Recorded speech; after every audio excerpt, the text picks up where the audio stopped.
Okay, so welcome to all for another session. Today we are going to discuss about the heatsink selection for power switching devices like IGBT, MOSFET and all when will be using it for uh, some power application. So due to switching and conduction there will be some losses. So it is very crucial to evacuate those. Normally naturally the losses will come in terms of heat, so that is to be evacuated. You have to augment the heat transfer so that the heat can dissipate very quickly, otherwise the junction temperature of the semiconductor device will increase, which may destroy the PN junction. And how it is happening, why so, those are the a part of quantum mechanics. I am not going to all those details. This is a very simple technique for a particular application. How quickly you can select the heat sink for that particular IGBT or MOSFET or whatever may be, thyristor, whatever may be the switching device we are going to use it. So basically we will be taking the help of simulation and the manufacturer datasheet. Based on that we will calculate the loss, and from there we will be selecting the heatsink based on the availability in the market. So I will go sequentially with that. So this is one example, this is one simulation example. So I am going to use PSIM for that. It's a wonderful software to calculate the losses. So say this part is the inverter part. It's a 3-phase 2-level inverter. So this is the device, this is the device I have used, and it is giving, say for this device, this is TC1, TS1, DC1 and DS1. I have given the name. So TC1 means transistor conduction loss, TC1 means transistor conduction loss, TS1 means transistor switching loss, DC1 means diode conduction loss, DS1 means diode switching loss. So all these losses are calculated separately, and in this portion it is added, and this is the total loss of transistor, this is the total loss of diode, and this is the total loss of switch. So similarly here it is added, so this will give the total loss of 6 switches. Okay, and these are the switching circuit and all, and here it is loaded with that. If I simulate, we can see that that we'll see later, but let us see how to model this device. So to model the device you have to go to the utility, then the database editor. Now here you can add a new device, and every device, say Semicron or something, Infineon or whatever may be, so that manufacturer will give the details in their data sheet. So you have to fill up here, this is what is the maximum voltage, what is the current, what is the maximum junction temperature, and these all curves are to be imported. That video I will, how to do this device modeling, that I will explain. I think already I have explained in my channel. There will be some other videos. It's very simple. You have to take the image of that, and by clicking you can reconstruct the curve here. So using that technique, entire device data or the data sheet, it can be imported in this PSIM, and the same device we will be using for our simulation. So here we have used this particular device. So you see the device which is used here, it is on semiconductor. The model number is NGT B50N60FWG. This is the part number. It's a discrete device. So here we can see the details. The maximum voltage is 600 volt, and the maximum collector current is 50 ampere, and the junction temperature it can go up to 150 degree without destroying its PN junction. So as per that, from the manufacturer data sheet, the device has been modeled, and that same device has been used here. Okay, how to do that? So if you go here, if you go element, power, then this thermal module, you see this IGBT. So if you click here, this will come like this, and then if you double click on that, then from your library whatever the you have edited or you have included the data sheet or the property of the device, you can select there. Say I am selecting this one, you see this device is selected as per that, because it's a half leg, so that's why it's come like that. So this is the way. So now let us run it.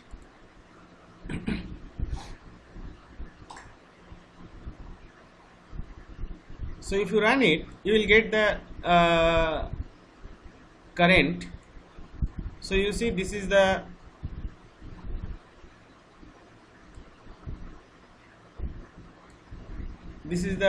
R phase current, this is the unfiltered current, and because I have given the resistive load, and your filter current will be, this is the filter current. So you see this will be the filtered current, and if you see the voltage,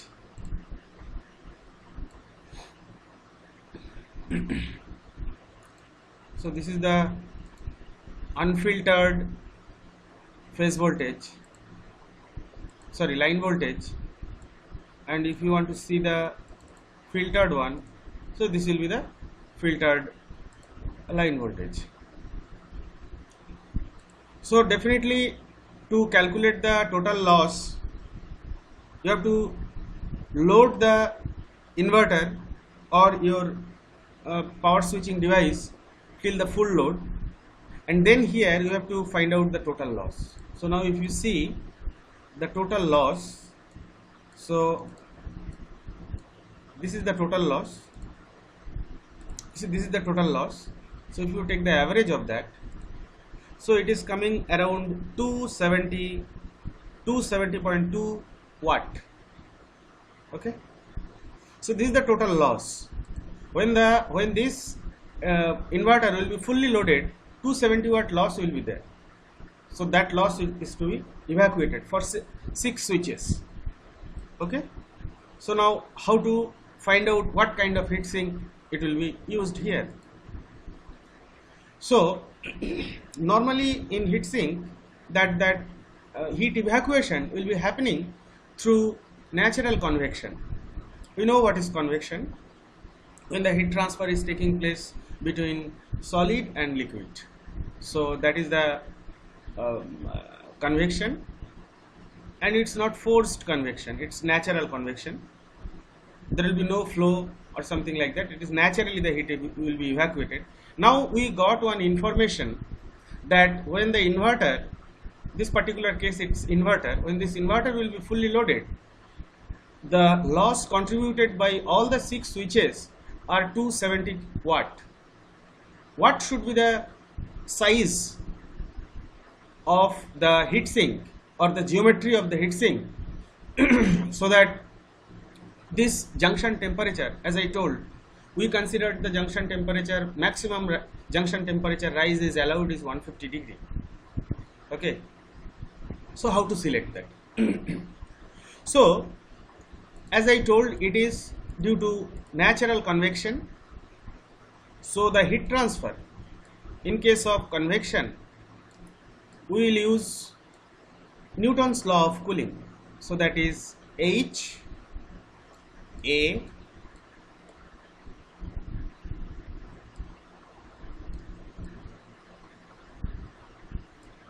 delta T.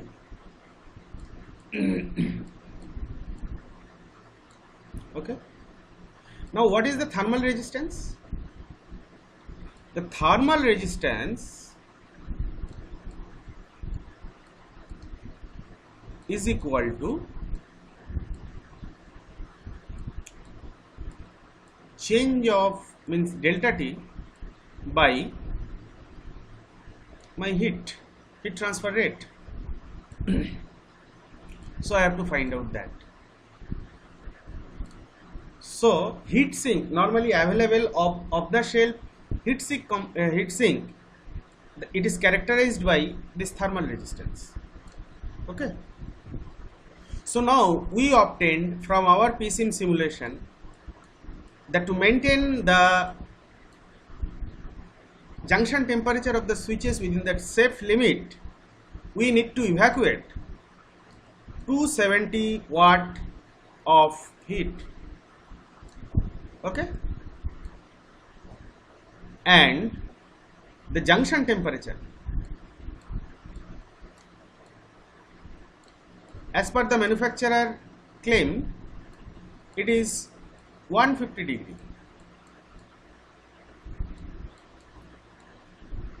Okay, and the ambient, say it is very important at what ambient the inverter will be kept, say that is 45 degree, because here India is a hot country. So my del T is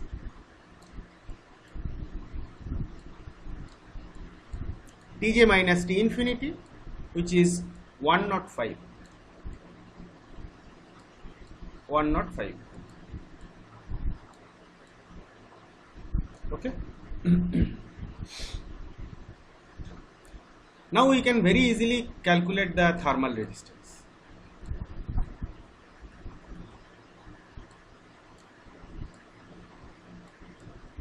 So that is del T, that means that 105 divided by 270.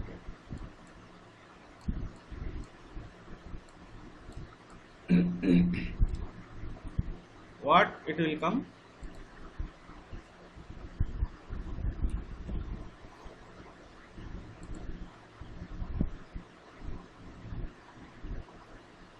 One not 5 divided by 270.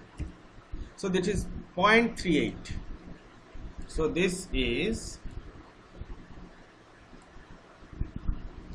0.38. So that is my thermal resistance of the heat sink should be 0.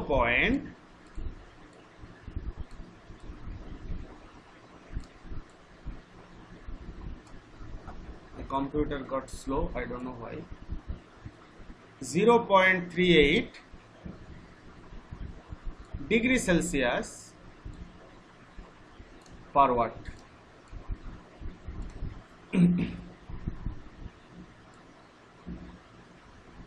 Okay, so I need to search some heat sink whose thermal resistance is maximum 0.38 or lesser than that. So to do so, I have taken some data sheet. Okay, you see these are the data sheet. So here the thermal resistance is given per 3-inch length. So if you take the length of this kind of geometry heat sink of 3-inch, so it will offer this much. So now my requirement is 0.38 or less than that. So let us find out.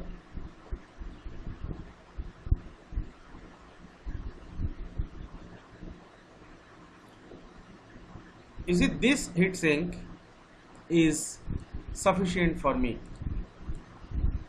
So even though it is sufficient, but we have to see the form factor, means the size of the inverter, what is the restriction of that, and based on that also we have to select. So in this way, simply we can optimize the sizing of the heat sink. Here another thing, so why I am telling all these things, in the subsequent some video I will explain how the size of the heatsink can be reduced if we apply forced convection, means forced cooling. So here if you see this, the heat transfer is dependent. So here if you see, so in this formula delta T by Q is 1 by H.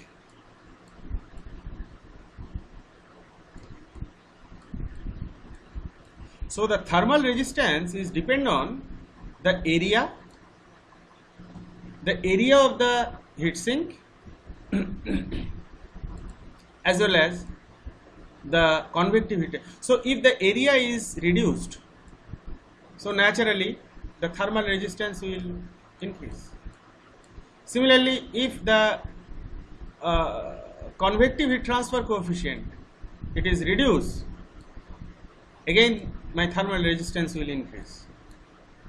But this convective heat transfer coefficient, it's a function of this convective heat transfer coefficient. Basically it's a function of temperature and flow that I am representing by capital Q.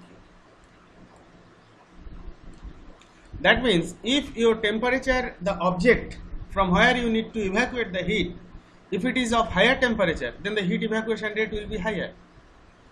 If the object temperature is less, your heat evacuation will be less. If there is no flow, heat evacuation will be less. If you are applying some flow, some air flow or something, your convective heat transfer will increase, which will in turn reduce the thermal resistance, and very quickly the heat can be evacuated out. So this actually I am telling why I started this video. It will be some 2 or 3 videos. So basically it will be for how to enhance the heat evacuation of power switching device by optimizing the size of the heatsink, because you can increase the size of the heatsink, as here you can see, if you increase the area, so naturally the heat evacuation will be more, your thermal resistance will come down. But this size of the inverter also is a constant, so you have to keep all these things in mind. So this first lecture is basically the thumb rule, or very